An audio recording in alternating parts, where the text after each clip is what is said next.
So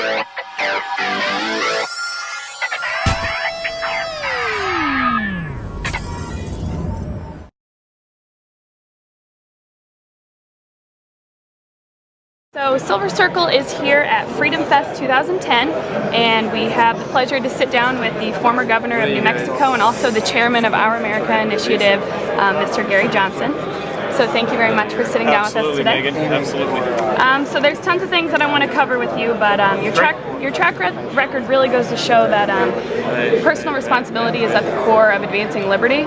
So for people that aren't really familiar with the application of personal responsibility, maybe you could explain a little bit about how individuals do not have to rely on the federal government for certain things in their life that maybe they've been misled to think that they do. Well, maybe summarizing that from the standpoint of don't we in America have the freedom to do what it is we want to do when we want to do it, as long as we don't do harm to others? Do we not have the right to be stupid if we so choose? I would argue that maybe the government is trying to step in the way of that whole notion.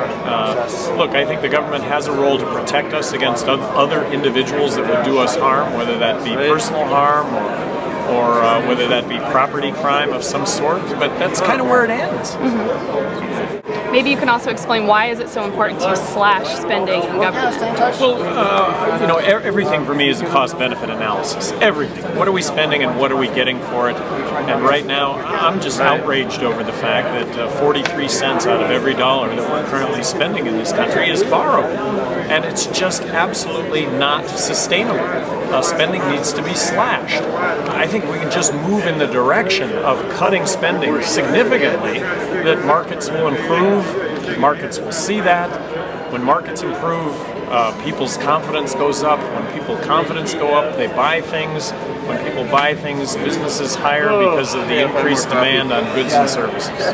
There's plenty of whispers here and there of a run in 2012, which I think is excellent because the more liberty-minded people we can have up on that stage talking about values and principles, and I know it's just whispers going around, so I can't help but ask, but what your vision is for America. I know you have Our America Initiative, which is really active, and how would you describe Our America in your eyes? Well, OurAmericaInitiative.com. I'd love for those that are watching this to actually get online and go to OurAmericaInitiative.com. But really, I'm trying to put a voice to what I think is the outrage that people are feeling. And that outrage, I think, starts and ends with the whole notion that spending is absolutely out of control and that taxes are going up across the board. I think that spending needs to be slashed, and I think taxes need to be reduced.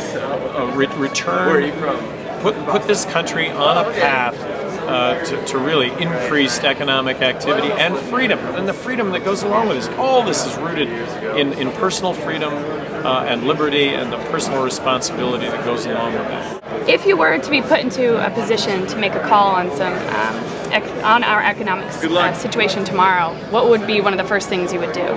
Well, I think I want to just summarize it.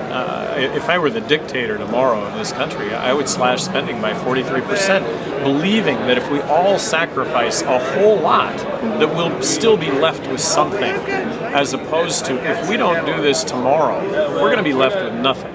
And that's the optimism that I have, is that we might actually address these promises that have been made over decades that have essentially just been Ponzi schemes. Well, as you know, we're working on a film as of right now, a thriller romance to kind of bring some entertainment into the liberty movement. We have excellent documentaries and educational pieces at this point in time. But where do you see the culture going with the liberty movement? You know, what I see right now, and I am really jazzed about it, is that I'm a Republican. I'm going to remain a Republican, but I really think that the energy in the Republican Party is the liberty movement. And I think for a lot of the what you would have labeled as conservative Republican miss that liberty movement, and they want a piece of it. That's my sense. Again, there's two courses of action here. One would be to theorize about this. The other would be to actually see if this is the case. And I'm choosing the latter. I'm trying to burn a little shoe leather here to see if that's really the case. Do you see just different forms of media coming to the forefront soon to start expelling different ideas of liberty? I mean, you're an athlete, so maybe there's something that could come up with athletes to get together and start talking about liberty, just any form of culture, music. What do you see as maybe a really strong cultural tool?